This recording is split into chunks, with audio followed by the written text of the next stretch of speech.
My sister told everyone in my family that I was lying about my health, and they believed her. She said I was exaggerating. She said I wanted attention. She said I was being dramatic again. I stayed quiet until the medical record was read out loud. That was the moment the room went silent. If you have ever been called a liar when you were telling the truth, subscribe to this channel and comment where you are watching from, because this story is for you. My name is Emily. I am 41 years old, a mother, and the kind of person who avoids conflict whenever possible. I work full-time, take care of my son, and try to keep my life simple and calm. In my family, I am the quiet one. My sister Sarah is the opposite. She talks easily. People listen to her. She has always been good at controlling the story, especially when it comes to family matters. My parents trust her because she sounds confident. My mother believes that peace is more important than truth. My father prefers not to get involved at all. Over time, I learned that staying quiet kept things easier. A few months before everything happened, I started feeling unwell. I was tired all the time. I had pain I could not explain. I did not tell my family right away because I did not want to worry anyone or start drama. I went to the doctor alone. I sat in waiting rooms alone.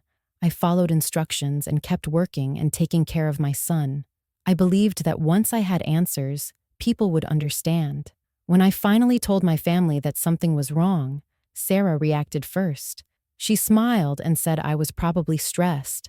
Then she told everyone I was making it worse than it was. Soon, the questions stopped. No one asked how I was feeling anymore. They looked at me like I was overreacting, like I was creating a problem.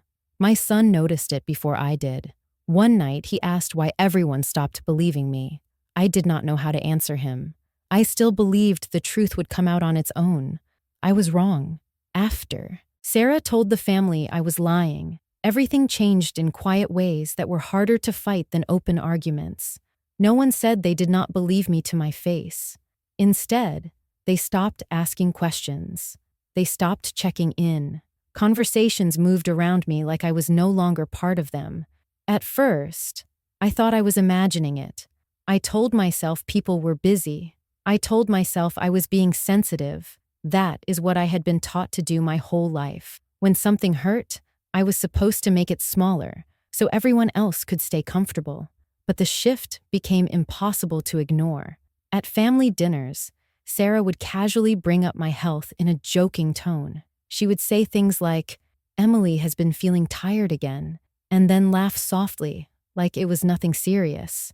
Everyone laughed with her. I sat there, smiling, while my chest tightened. My mother stopped asking how my doctor visits were going. When I mentioned an appointment, she waved it off and said, "Let's not turn this into a big thing." My father nodded and kept eating. No one asked what the doctor said. Sarah started speaking for me. If someone asked how I was feeling, she answered before I could. She said I was fine. She said I was just stressed. She said I worried too much. Each time, I felt myself disappear a little more. At home, my symptoms did not stop. Some days I struggled to get out of bed. I pushed through work, through parenting, through daily life, pretending nothing was wrong. I did not want to prove Sarah right by showing weakness. I continued that way for weeks. Doctor visits became more serious. Tests were ordered. Words I did not want to hear were spoken quietly in exam rooms. I drove myself to appointments and back, sitting in my car afterward, trying to steady my breathing before going home. I did not tell my family everything. Part of me still hoped they would come around. Another part of me was afraid that if I spoke up again, Sarah would twist it into more proof that I was exaggerating. The isolation became heavier than the illness. One night, my son Noah sat across from me at the kitchen table while I sorted through medical papers. He watched me closely, the way children do when they sense something is wrong. He asked why Aunt Sarah told everyone I was lying. The question caught me off guard. I had tried to shield him from the tension. I asked him what he meant. He said he heard his grandmother say that Sarah thought I was making things up. He asked if that was true. I told him no. I told him I was sick, and the doctors were trying to help me. He nodded, but I could see confusion in his eyes. That hurt more than anything else. I realized my silence was not protecting him. It was teaching him that people can rewrite your truth if you let them. The next family gathering made everything worse. Sarah repeated her story with confidence. She said I had always been dramatic. She said I needed to relax and stop scaring everyone. She said she was just worried about me. I looked around the room and saw nods instead of questions. Sympathy for Sarah, doubt toward me. I tried to speak. My voice came out soft, uncertain. I said I had test results. Sarah interrupted me. She said doctors tell people all kinds of things. She said stress can feel like illness. No one stopped her. I went home that night and cried in the bathroom so my son would not hear me. I felt ashamed for doubting myself. I felt angry for staying quiet.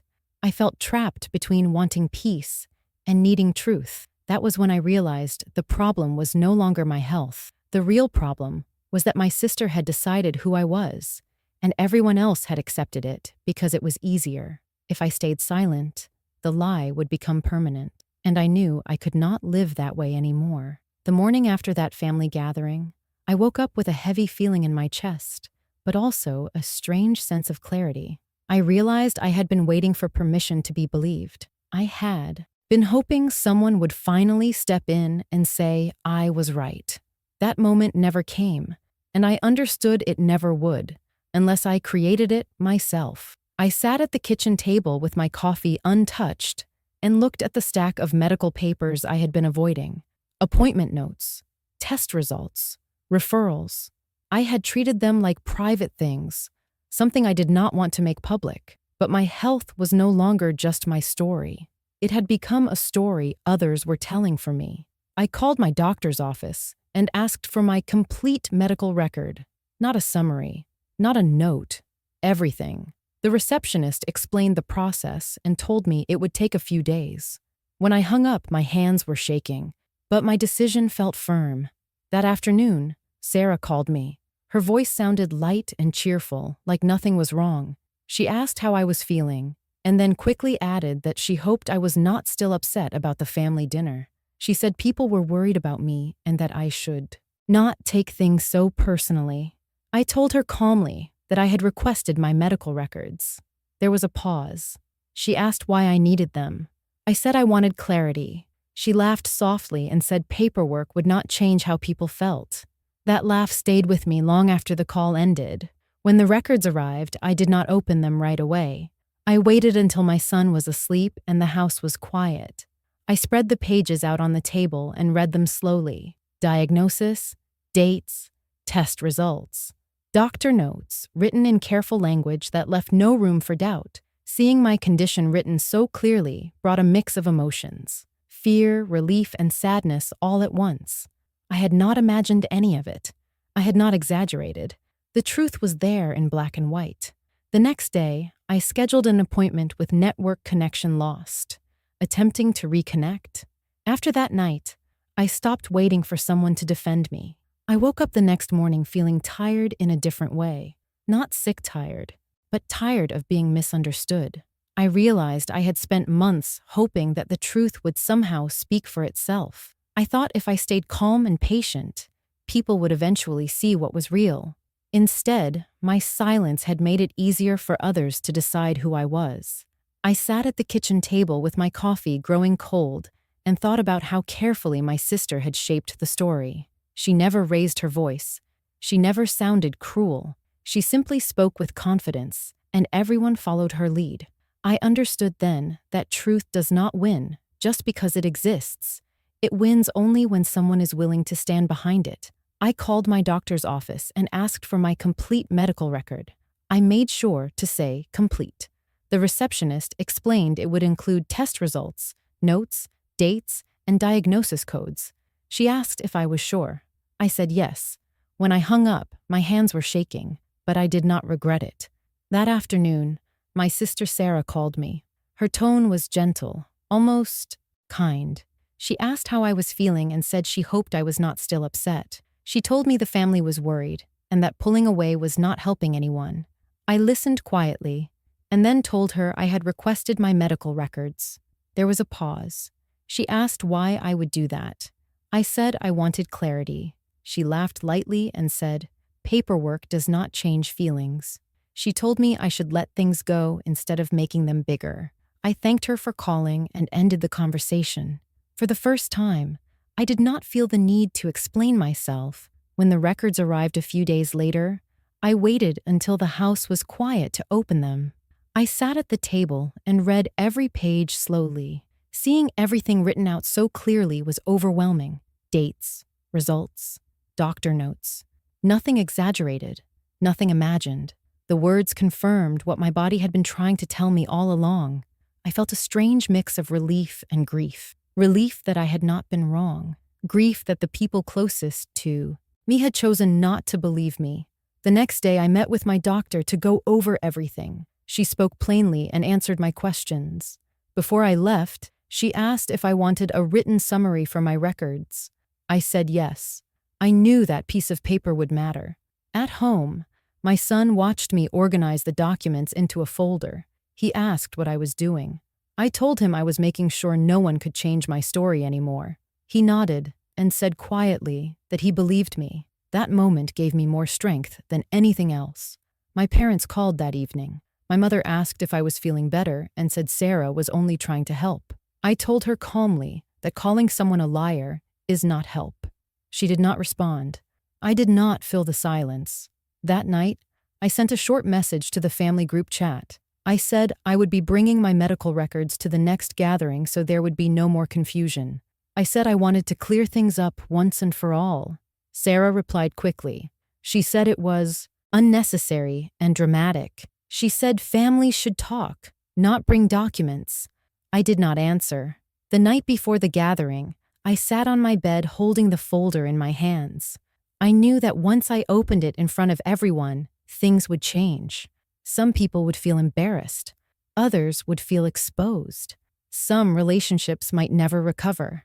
But for the first time since this started, I did not feel afraid of the truth. I felt ready to let it speak. The family gathering was held at my parents' house on a Sunday afternoon, the same living room where so many conversations had been rewritten over the years.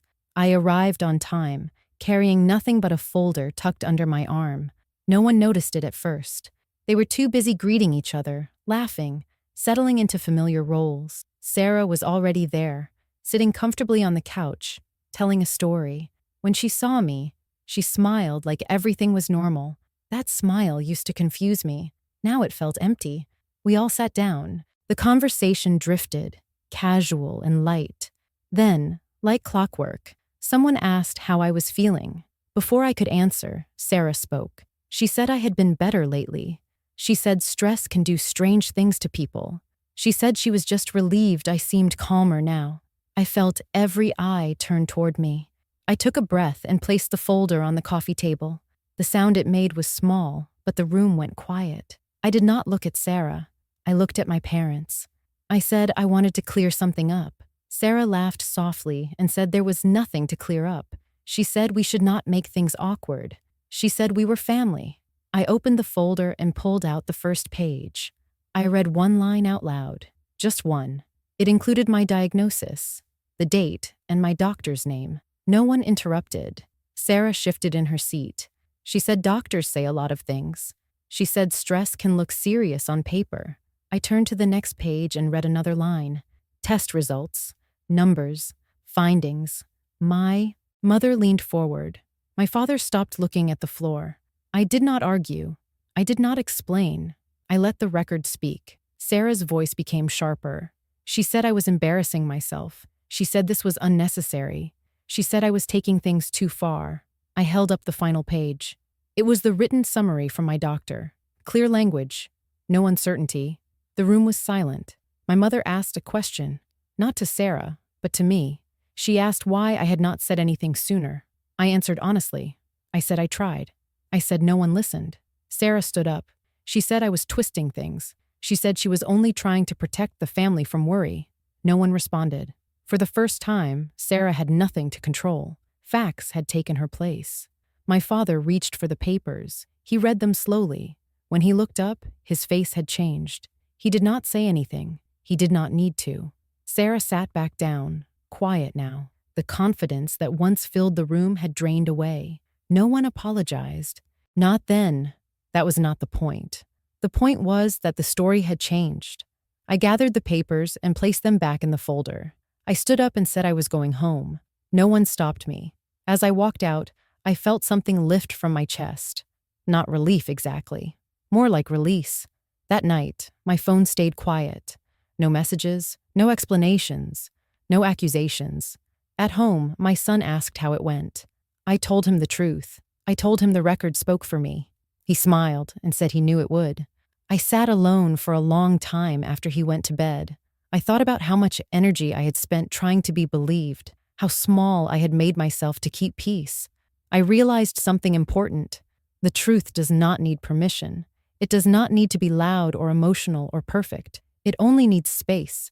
And once it has that space, it changes everything. In the days after that gathering, my life grew quieter in ways I did not expect. There were fewer calls, fewer messages, and fewer questions. At first, the silence felt heavy. I had spent years trying to stay connected, trying to keep everyone comfortable.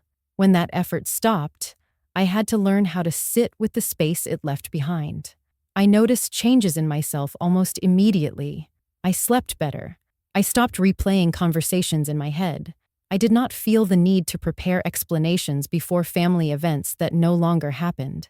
The constant tension I had been carrying slowly loosened, and I realized how much energy it had been taking just to exist around people who did not believe me.